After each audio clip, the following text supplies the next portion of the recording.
Good morning, Year 4, and welcome to your RE Day on Judaism.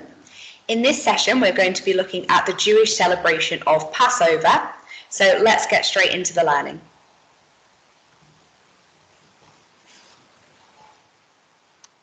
So in this session, we are going to be looking at our theme of religion-specific celebrations. So having a think back to last half term, which Christian celebration did we look at? That's right, shout it out. Yep, correct, it was Holy Week. So let's recap. I would like you to number 1 to 5 in your book, please.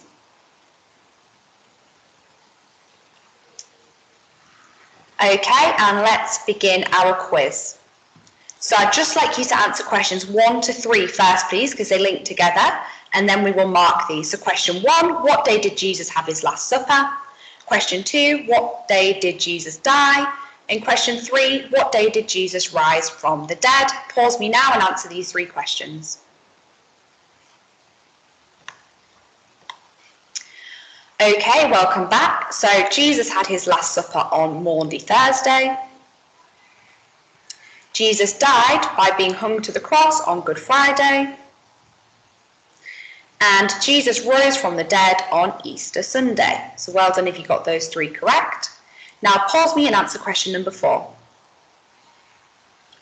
Welcome back. Yes, in front of Jesus' tomb was a large stone.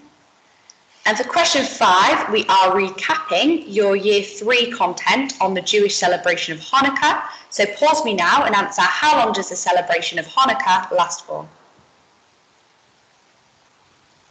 Welcome back. It was 8 days, correct. 8 days and nights Hanukkah lasts for.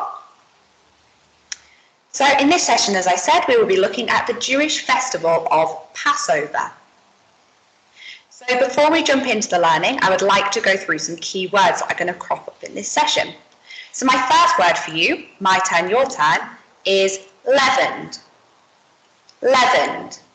So leavened means when something is made with yeast or another raising agent. So bread, for example, is made with yeast, which makes it rise from a dough into bread. As we can see in the picture, we have some bagels, which are a Jewish specialty. My next key word is unleavened. Unleavened. So unleavened is when something is made without yeast or another raising agent. So in terms of bread, it means the bread will be flat because it hasn't risen, as we can see in this picture. We are going to be learning more about this later. My third key word for you is hametz. Hametz.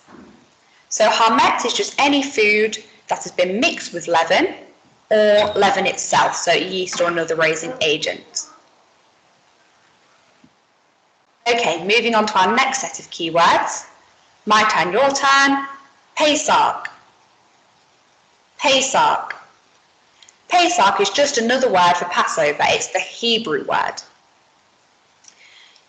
Next keyword is Seder. Seder. So Seder is a Jewish ritual which is held on the first 2 nights of Passover, and we will be looking at this in our second part of the lesson. My final keyword is Haggadah. Haggadah. The Haggadah is the text recited at the Seder on the first 2 nights of the Jewish Passover. So it's a really important book which tells us about the information that we need to know about Passover.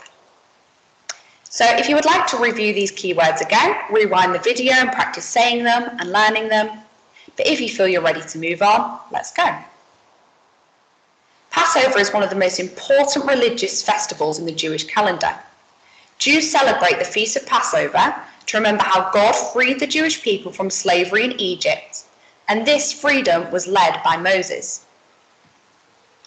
Jewish people have celebrated Passover since about 1300 BC.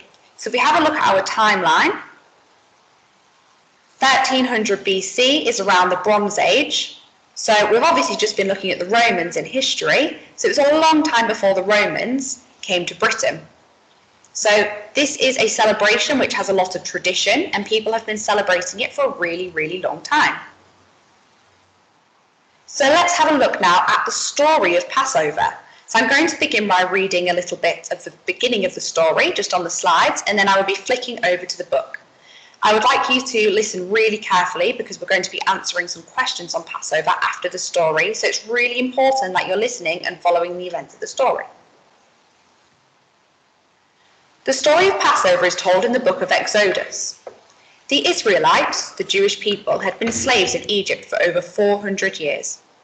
God promised he would release them from slavery and sent Moses to speak to Pharaoh, the king of Egypt. Pharaoh refused their release, and so God sent 10 plagues on Egypt to demonstrate his power. The first 9 plagues were the plague of blood, the plague of frogs, the plague of lice, the plague of flies, the plague on livestock, the plague of boils, the plague of hail, the plague of locusts, and the plague of darkness. The plagues only affected the Egyptians. The Israelites were unaffected. The 10th was the plague on the firstborn. An angel would go from house to house, killing every firstborn son. Israelite children would not be killed, and thus God would show that they were his chosen people. So that the angel would know which houses were Israelite homes, they had to brush blood from a lamb on their door frames. This would tell the angel to pass over their houses, and that is where the name of Passover comes from. Okay. I'm going to continue reading the story from the actual book. So it starts at the point where God is about to send the 10th plague to Egypt. I will bring but one more plague upon Egypt, God told Moses. After that, Pharaoh will let my people go. Moses warned the people of Egypt. God says this, toward midnight he will go forth among the Egyptians, and every firstborn son in the land of Egypt shall die. And there shall be a loud cry in all the land of Egypt, such as has never been or will be ever again. But the homes of God's people shall be quiet and safe. And then at last the Pharaoh shall tell God's people to go, to leave this land forever. That was God's last warning, for his last and most terrible plague. God told the Israelites to sacrifice young lambs and mark their doorways with the animal's blood. Roast the meat and eat that same night, quickly, with unleavened bread and with bitter herbs, said God. And while you eat, be ready to flee. Have your sandals on your feet, your staff in your hands. For that night I will go through the land of Egypt and strike down every firstborn son from the son of the Pharaoh to the son of the lowest labourer. But when I see the blood, I will pass over the houses of my people. Then God told them, this day shall be to you one of remembrance. You shall celebrate it as a festival to the Lord throughout the ages. 7 days you shall eat unleavened bread. And on the first day remove all leavened bread from your homes. This feast marks the day I brought my people out of Egypt. And when your children ask you, why do we do this? Tell them it is to thank the Lord for what he did for you. In the middle of the night, when all was quiet and still, God struck down all the firstborn sons in the land of Egypt. Death was everywhere. No Egyptian home was spared. The streets rang and echoed with the wailing, and the Pharaoh, grieving for his own firstborn son, called Moses and Aaron to him and said, go, take your people and your flocks, and go and worship your God. Go. And so, after more than 400 years of slavery, the Israelites were free. They ran, gathering up everything they owned and fleeing the land of Egypt to start new lives in the land that God had promised them. So God brought the Israelites out of Egypt. As they travelled, they had only unleavened bread to eat, because when it was time to leave, they had to leave quickly, without waiting for the bread to rise. And God did not lead the people the quickest way to the promised land, but in a roundabout way, through the wilderness. A pillar of cloud guided them by day, and a pillar of fire guided them by night, so that they could always see clearly. But back in Egypt, God had hardened the Pharaoh's heart, so that even though the Pharaoh had sent the Israelites away, now he wanted to capture them again. Chasing Moses and his followers, the Egyptians caught up with them by the edge of the Red Sea. The people were very frightened. Why did you take us out of Egypt only to let us die in the wilderness? They asked Moses. But Moses cried, have no fear. The Egyptians who you see today, you will never see again. The Lord will do battle for you. God said to Moses, tell the Israelites to go forward, then lift up your rod and hold out your arm over the sea, for the Israelites will march on dry ground. The Egyptians will follow them, and then the Pharaoh will see my power and glory. Moses held out his arm over the sea, and God drove back the water so that there was a path of dry ground. The sea was split, and the Israelites went on, men, women and children, animals and cooking pots, tents and camels, with walls of water to the right and to the left. The Egyptians followed after them, all of the Pharaoh's warriors, chariots and horses. God watched from a pillar of fire and cloud, and soon he locked the wheels of the chariots so that they moved slowly, so slowly. The Israelites pulled further and further away. Then God told Moses once more, "Hold out your arm over the sea." And he did, and the waters of the sea came rushing back. The Israelites were safe on dry ground, but the Egyptians were trapped, and their heavy armor held them down so that everyone drowned. And so God delivered the Israelites from Egypt on that day. With timbrels and music, Moses and Aaron led the Israelites in rejoicing. "In your love, you lead the people you redeemed," they sang. And Miriam, their sister, played her timbrel like thunder and told the people, "Sing to the Lord, for he has triumphed gloriously." Okay, so that was the story of Passover. Without writing anything down now, I'd just like you to have a few quiet minutes reflecting on the story. So I'd like you to think, who wanted to be freed in the story? Why is freedom so important? And who needs freedom in the world today? So these are just your own thoughts and reflections, so pause the video and spend a couple of minutes just reflecting on the story and these questions.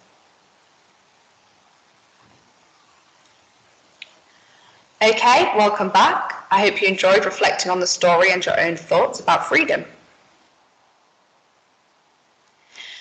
I would now like you to pause me and number down 1 to 7 in your workbook. Okay, welcome back. You should have numbers 1 to 7 down your workbook. So for your first task, I would like you to order the story of Passover. So you have numbers 1 to 7 listed in your notebook. I'd now like you to match up the correct section of the story to those numbers. I'd like you to order the story. So for example, if you thought that A, Moses parts the Red Sea so the Israelites can safely cross and finally get away from the Egyptians, was the first part of the story, you would write A next to number 1 and so forward. So read the little extracts first, and that will help you decide which order to put the story in. So pause me now and spend 5 minutes doing this, please. Okay, welcome back. Let's recap the story and check if you got the right order. So the correct order was, number 1 was B, Moses asked Pharaoh to free the Israelites. Number 2 was F, Pharaoh refuses to let the Israelites go. Number 3 was D, God sends the first 9 plagues to the Egyptians. Number 4 was C, the Israelites mark their door frames with lamb's blood so the angel will pass over their houses. Number 5 was E, the avenging angel carries out the 10th plague. Number 6 was G, Pharaoh tells Moses to take the Israelites away. And 7 was A, Moses parts the Red Sea so the Israelites can safely cross and finally get away from the Egyptians. So well done if you ordered that correctly. If not, just have a look at it again now, please, until you feel confident that you know the order of the story. Okay, let's move on. So now we're going to look at how Jewish people celebrate Passover today. So every year, Jewish people celebrate the Feast of Passover to commemorate the liberation of the Israelites. The liberation is the freeing of the Israelites escaping the Egyptians. So here we have a great picture of a Haggadah that was found in Germany about 600 years ago, and it shows a family celebrating Passover, which tells us that this celebration has been going on for a really long time. Passover celebrations last between 7 and 8 days, and it occurs in March or April. Now, the reason it can occur in March or April is that it is in the Hebrew month of Nisan on the Jewish calendar. So Nisan can fall in between March and April. So usually Passover is around late March to the beginning of April. Before celebrations begin, the house is fully cleaned to remove hametz, which is any leaven material such as bread rolls or bagels. Hametz is one of our key words. So the people who live in the house need to clean it all down and make sure that there's nothing that has leavened material. So you'd throw away any bread, You would vacuum to make sure there's no breadcrumbs. And again, we have a really interesting source down here, which is about 700 years old, from the Golden Haggadah, which is from Spain. And it shows a woman here cleaning the floor. So again, it shows how long these traditions have lasted for. The reason the house is cleaned so much is, like I just said, the Israelites did not have time to let their bread rise when leaving Egypt, so food that had gone through the leavening process were not permitted to be eaten or possessed during the festival. So that's the same today. Because the Israelites didn't have leavened bread, it's not permitted during the festival now. So during the 7 or 8 days of Passover, you're not allowed it in your house. So we have another Haggadah, which was found in Spain around 700 years ago, again depicting people cleaning. We can see a man here with a sweeping brush. He's cleaning right at the top of the house, and a woman sweeping the floor. So again, I would like you to just reflect. Do you have any traditions that you follow? So for Jews, before Passover, it's really important to clean the house. You might have another religion or another tradition that your family follows, where it's really important to do something. So I'd just like you to pause me and have a think about any traditions that your family have.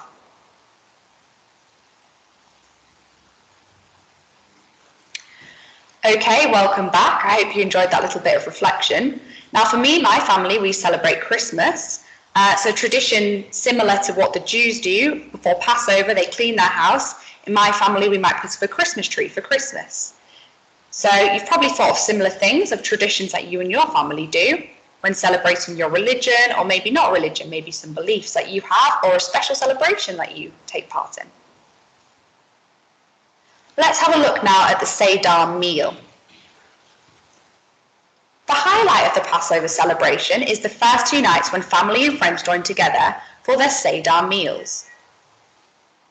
Seder means order, because the ceremony is in a special order. Plates and cups are used which are brought out specially for Passover. Now have a quick think, why do you think that there are special plates used just for Passover? Well done if you thought along the lines of, well, they're not allowed leavened bread in the house, so obviously they want to keep some plates free of any leavened material. So they have special plates to make sure that leavened material does not get mixed into the Passover celebrations. The Haggadah is read during the meal, reminding the family about the Israelites' experience in Egypt. Each of the components of the meal is symbolic. The food is eaten in order, and its meaning and symbolism is discussed. So we're now going to look at the components of the meal, so all of the little bits that make up the Seder meal. So the first thing is matzah. Repeat after me, matzah. So matzah is unleavened bread, and this represents the Jews leaving Egypt who did not have time to let their bread rise. So as we can see in the picture here, the bread is flat, it is not risen bread. So that is matzah. So that is the first thing at the Seder meal. The next thing is bitter herbs to represent the bitterness of slavery. Bitter herbs to represent the bitterness of slavery. A bone of lamb to represent the sacrificed lamb. A bone of lamb to represent the sacrificed lamb.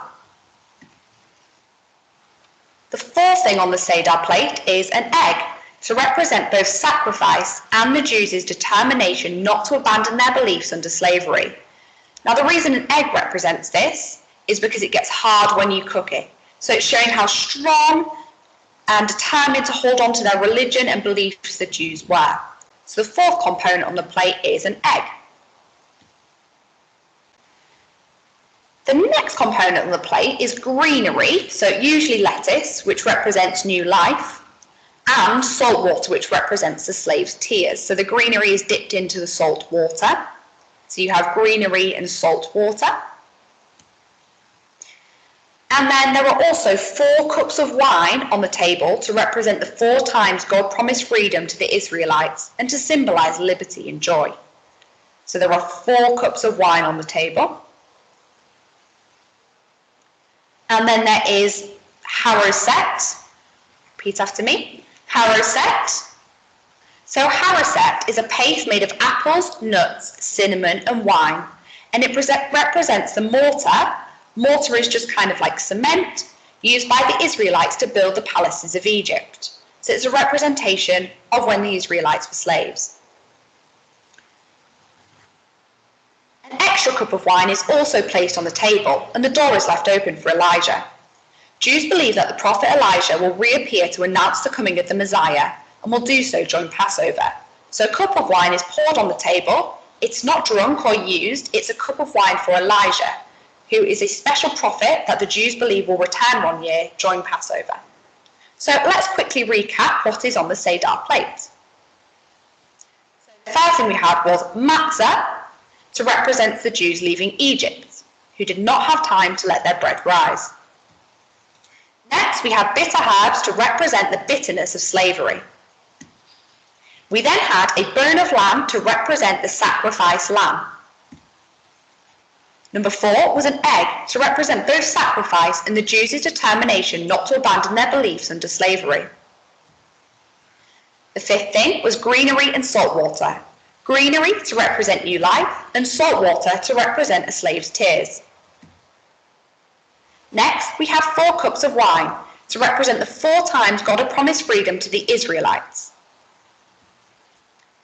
We then had haroset, which was a paste made of apples, nuts, cinnamon and wine to represent the mortar used by the Israelites to build the palaces of Egypt. Additionally, we have Elijah's cup.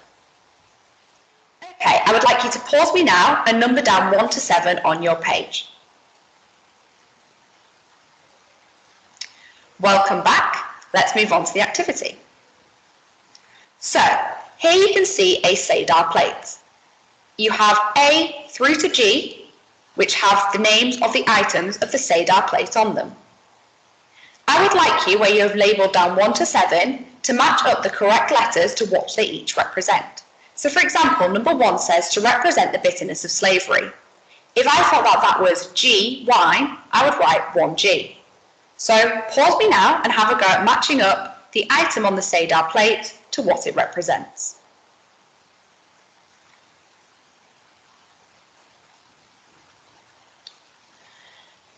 Hello and welcome back.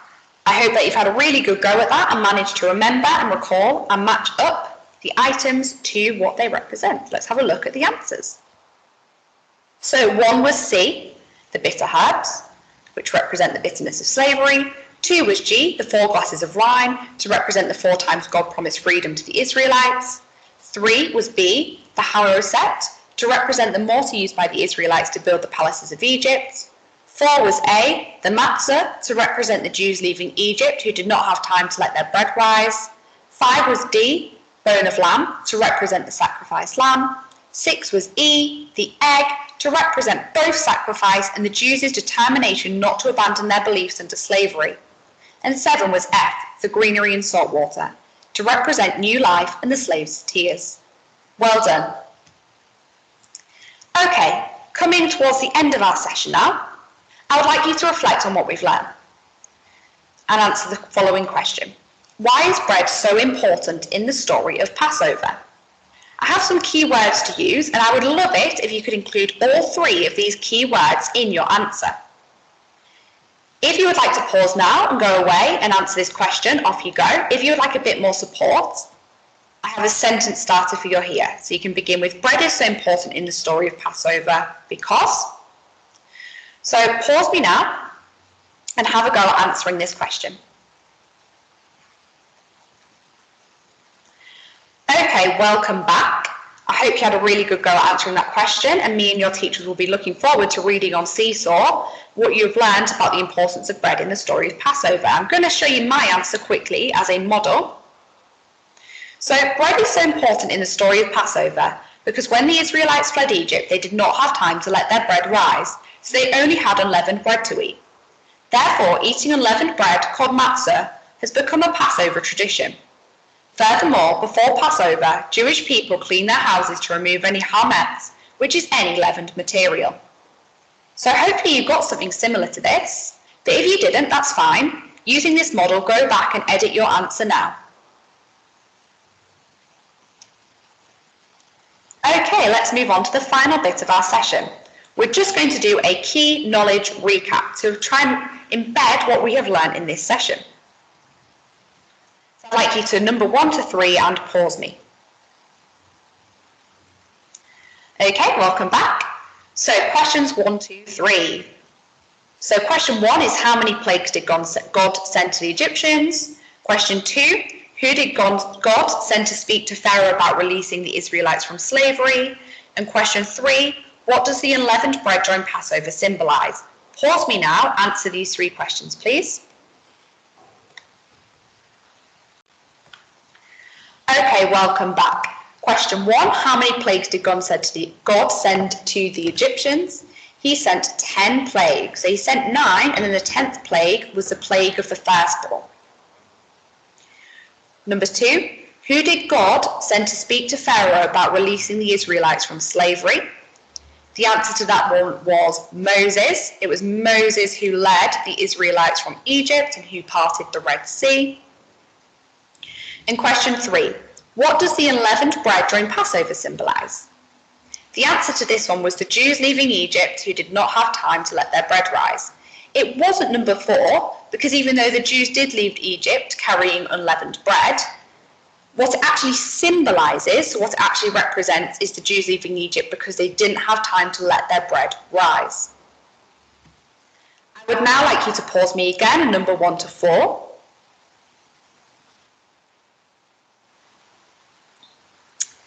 Okay, welcome back. Let's do our vocabulary review. So I have 4 definitions here. I would like you again just to match up the letters to the definition. So for example, definition number 1 is the Hebrew word for Passover. If I think that's Seder, I would write 1a. So pause me now and have a go at matching up the definitions to the key words. And welcome back. So number 1, the Hebrew word for Passover, of course, was Pesach. Question 2, a book which is read during the Passover meal is the Haggadah, so C. Question 3, it means order. It refers to a special meal eaten to celebrate Passover. That is A, the Seder. And number 4, any leavened material such as bread is Hametz. Okay, Year 4, thank you for joining me in today's session on the celebration of Passover. I hope you've learnt lots, and hopefully you can tell your family about the celebration of Passover, or maybe some of your friends. Your teachers and me look forward to seeing your work on Seesaw, and I hope you enjoy the rest of your sessions on Judaism. Have a great day. Bye.